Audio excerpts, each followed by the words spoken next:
What's coming to you? I'll bite your legs off! Bring out your dead! Here, he says he's not dead. Yes, he is. Oh, no, how did you treat me like an inferior? Well, I am king. Oh, king, eh? Very nice. Just a flesh wound. Look, stop that! Chicken!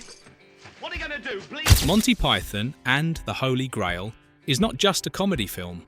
It is a cultural phenomenon, an immortal icon of world cinema. Premiering in 1975, the movie became such a massive hit that it not only redefined the comedy genre, but also broke all boundaries of storytelling on screen. Yet behind the hearty laughs and absurd situations lie countless unbelievable behind-the-scenes secrets. This isn't just a story about knights on a quest for the Holy Grail. It's also a tale of bold creativity, insane decisions, and dramatic moments during production. From being rejected by all major film studios to legendary rock bands like Led Zeppelin and Pink Floyd digging into their own pockets to save the project, Holy Grail transcended the limits of an ordinary comedy film. Now, let's uncover 20 secrets behind the making of Monty Python and the Holy Grail. 1. Graham Chapman faced alcohol addiction. Graham Chapman, who played King Arthur, did not only face challenges in the movie, but also battled alcohol addiction in real life. Throughout the filming process, Chapman often forgot his lines, was unable to stand steadily, and sometimes lacked the strength to hold a sword. His condition forced the film crew to quietly assist him. John Cleese modified the dialogues to make them shorter and easier to remember. Terry Jones also adjusted the scenes to reduce pressure on Chapman. However, the most admirable thing was that Chapman decided to quit drinking during the filming.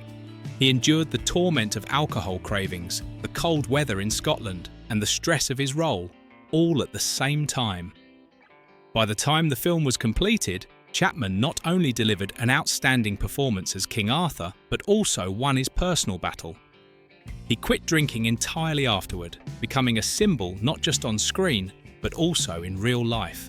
A true king, both in the film and in reality. 2. Michael Palin played over 12 roles. Michael Palin was the master of transformation in Monty Python and the Holy Grail. In the movie, he not only portrayed Sir Galahad, but also embodied 12 other characters. Palin's roles were incredibly diverse, ranging from a mud-slinging peasant to the leader of the knights who say "Ni," and even a dust-covered farmer. Palin switched between characters at an astonishing speed. Sometimes, he had only a few minutes to change costumes and dive into a new role. What's remarkable is that each of his characters was distinctly unique and different from the others. This was not only a result of creativity, but also a necessary solution. The limited budget didn't allow the crew to hire more actors, and Palin was the only one capable of such extraordinary feats. He was the soul of the film, a man who made an entire kingdom seem as though it was built by dozens of people. 3. The sparrow debate was improvised. The conversation about African and European swallows in Monty Python and the Holy Grail wasn't a pre-planned joke. It originated from a real debate within the film crew. On a long, cold shooting day, members of Monty Python began arguing about whether a swallow could carry a coconut. This debate not only dragged on, but became so absurd that no one could have anticipated it. And instead of discarding it, they decided to include it in the movie. The result was one of the most absurd and memorable dialogues in film history. African swallows, European swallows, the weight of a coconut, all became part of the Monty Python legend. This wasn't just a humorous detail, but also evidence of the group's spontaneous creativity. 4. The movie was funded by famous rock bands. At one point, Monty Python and the Holy Grail was almost cancelled. Hollywood rejected the project, calling it too bizarre and insisting that no one would want to watch such a film. But when the studios turned away, legendary rock bands stepped in to save the day. Led Zeppelin, Pink Floyd, Genesis, and Elton John funded the film out of their own pockets. Pink Floyd even used profits from their album Dark Side of the Moon to support the project. This wasn't an investment for profit, but one driven by passion. These bands believed Monty Python was creating something unique and groundbreaking. Thanks to the support of rock and roll, the film was completed and became a cultural monument. This proves one thing: true art always finds a way to exist, even when rejected by traditional systems. 5. Coconut clapping replaced real horses. Initially, the script for Monty Python and the Holy Grail included epic scenes of galloping horses, with knights heroically riding across vast fields. But when the budget was announced, all dreams of horses vanished. The crew couldn't afford to hire horses, and even paying a horse trainer was out of the question. Instead of giving up, they came up with a bold and utterly absurd solution: coconut clapping. Two halves of a coconut were clapped together to create the sound of hoofbeats, while the knights acted as though they were riding real horses. What no one anticipated was that this detail would become a symbol of the film. The coconut clapping, combined with the characters' seriousness, created one of the most absurd yet memorable jokes in cinematic history. 6. The original script had modern elements. The original script of Holy Grail wasn't confined to the medieval period. The Monty Python team once had a daring idea, making the film a story that transcends time and space. The knights would ride through modern-day London streets, fight battles in parking lots, and search for relics in office buildings. But as production began, they realised this idea was too complicated and unfeasible with their limited budget. Instead of abandoning it entirely, they retained a touch of modern breath in the ending, where modern-day police appear and arrest all the characters. This ending not only broke all cinematic rules, but also created a surprising twist. It was Monty Python's way of turning an unworkable idea into a shocking moment that audiences would never forget. 7. One castle was used for multiple scenes. Looking at the grand castle scenes in Holy Grail, you might think the crew travelled across various kingdoms to shoot. The truth? Everything was filmed at Doune Castle, a small castle in Scotland, but this wasn't just a simple cost-cutting measure, it was movie magic. The crew used every trick in the book to turn one castle into multiple locations. They changed camera angles, rearranged furniture, repainted walls, and even adjusted the lighting to create the illusion that the knights were travelling through many places. Each room of the castle was transformed into various settings thanks to the crew's ingenuity. Remarkably, the tight budget didn't detract from the believability of these settings. The result? Audiences were completely immersed in a vast world, unaware it was all built within one small castle. This is a testament to Monty Python's boundless creativity. 8. The killer rabbit and fake blood. The killer rabbit in Holy Grail wasn't just a joke. It became a symbol of the absurd humour Monty Python is famous for. To create this scene, the crew used a real rabbit, trained it to hop around, and smeared fake blood on its pure white fur to give it a killer effect.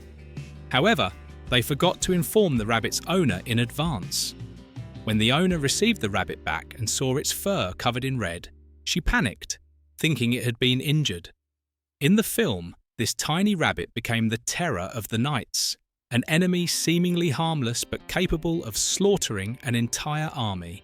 To defeat it, the knights had to use their most legendary weapon, the Holy Hand grenade. The combination of a rabbit and a grenade not only made audiences laugh, but also created one of the funniest scenes in cinematic history, proving that Monty Python could turn any absurd idea into art. 9. Armour made from painted wool. The shiny suits of armour worn by the knights in Holy Grail looked majestic, but the truth is, they were made from wool soaked in paint. With a limited budget, the crew couldn't afford real metal armour, so they used wool and painted it silver to mimic the appearance of metal. The biggest issue arose when it rained, a common occurrence in Scotland. The woolen armour absorbed water like a sponge, doubling in weight and becoming freezing cold. Actors couldn't sit down to rest because the armour was stiff and wet, leaving them shivering in the wind. Some scenes lasted for hours, and by the end, many actors were nearly exhausted. Ironically, all this discomfort took place in a movie that didn't even feature real horses. Yet, the humour and believability of these armours made them an essential part of the film, showcasing creativity in the face of harsh conditions. 10. The Black Knight scene was inspired by a folk tale. The Black Knight in Holy Grail wasn't just a ridiculous character, but also a symbol of stubbornness taken to a comical extreme.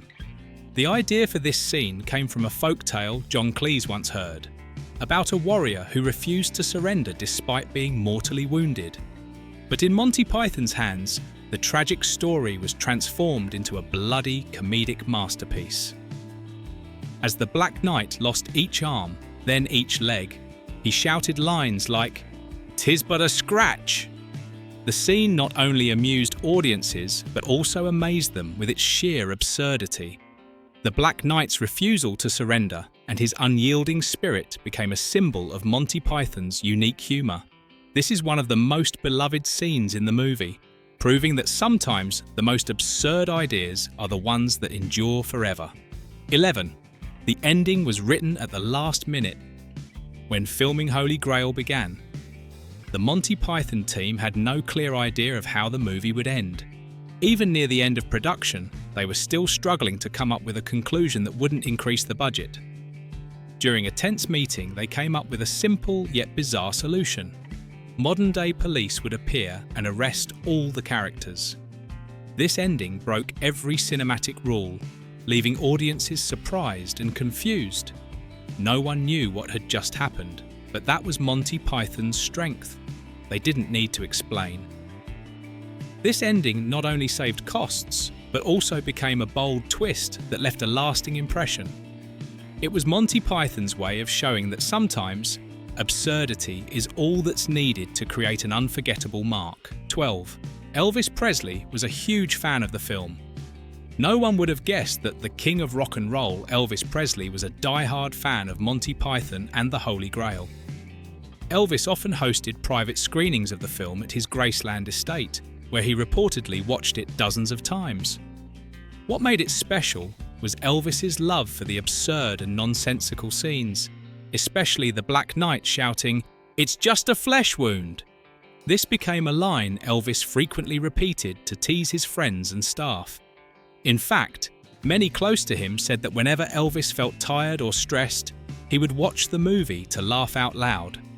The love of a musical legend for this comedic masterpiece not only comes as a delightful surprise, but also proves the timeless appeal of Monty Python, as even cultural icons couldn't resist their charming absurdity. 13. The witch trial scene paved the way for a sitcom.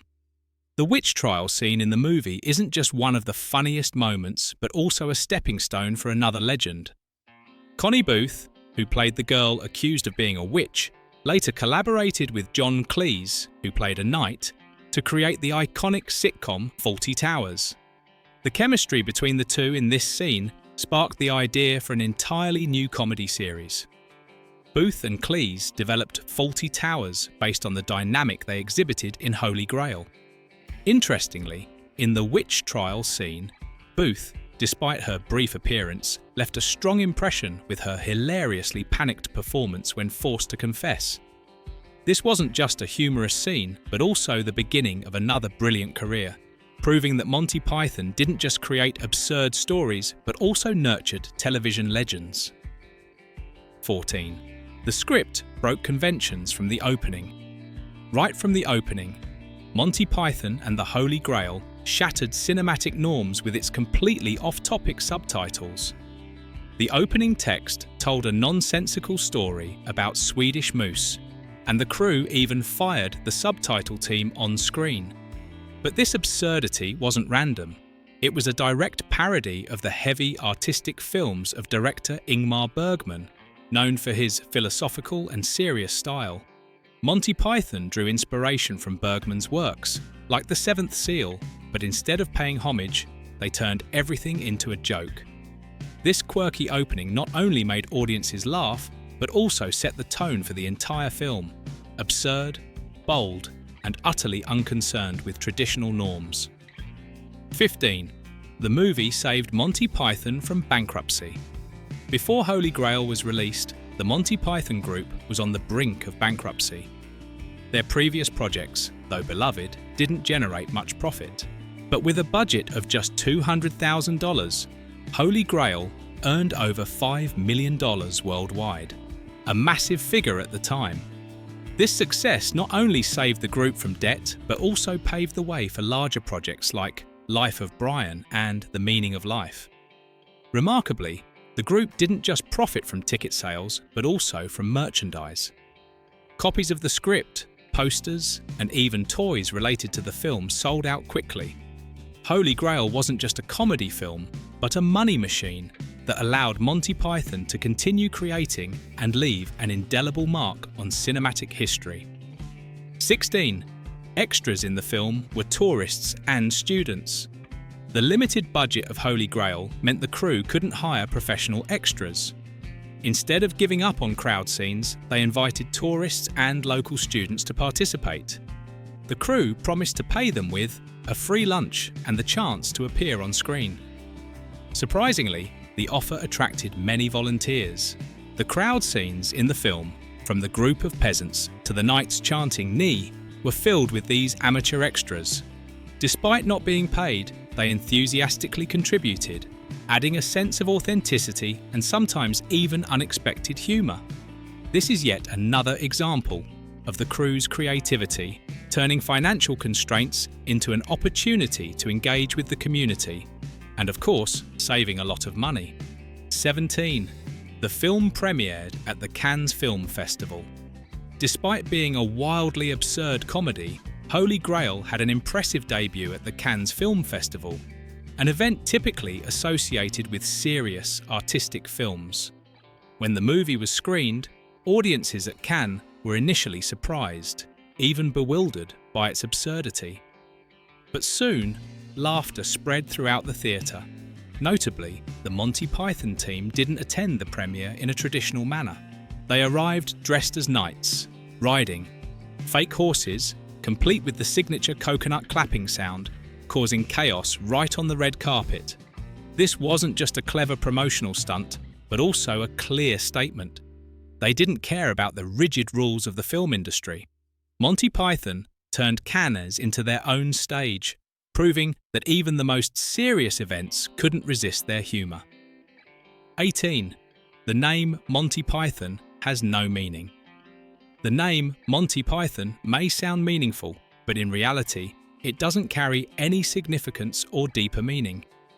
In the early days of their formation, the comedy group experimented with a series of quirky names like Owl Stretching Time or Bicycle Repairman. Ultimately, they chose Monty Python simply because it sounded silly and amusing. The word Monty evoked the image of a fictional British character, while Python was added purely because it seemed odd and unrelated. They believed the name was funny enough to grab attention without needing any explanation. In fact, this name became a legendary brand, synonymous with absurd, boundary-breaking comedy. Monty Python isn't just a name. It's a symbol of creative freedom, unbound by any logic, exactly what the group embodied in Holy Grail. 19. Iconic line origins were unexpected. The line, "Knee," in Holy Grail is a perfect example of Monty Python's absurdity without reason.